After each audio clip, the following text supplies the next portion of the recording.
வணக்கம். வலிகளுக்கும் அர்த்தம் உண்டு.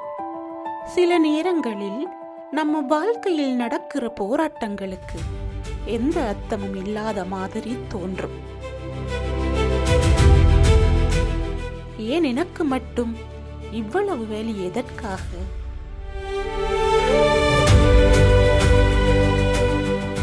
ஆனால் நாம் பார்க்கிற இடத்தில் வாழ்க்கை முடிந்து விடுவதில்லை.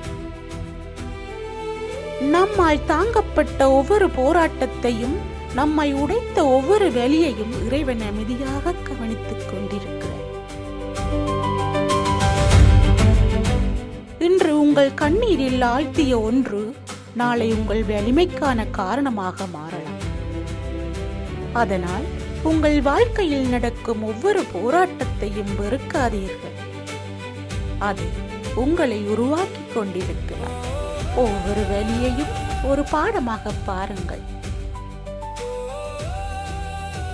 ஒவ்வொரு கண்ணீரையும் ஒரு நாளின் பெருமைக்கான விதையாக பாருங்கள். ஒரு நாள் இந்த வலிக்கும் ஒரு அர்த்தம் இருக்கும். அப்போது புரியும், நம்மை உடைக்க வந்தது என்று நினைத்த வாழ்க்கைதான் நம்மை உருவாக்கி கொண்டிருந்தது என்று.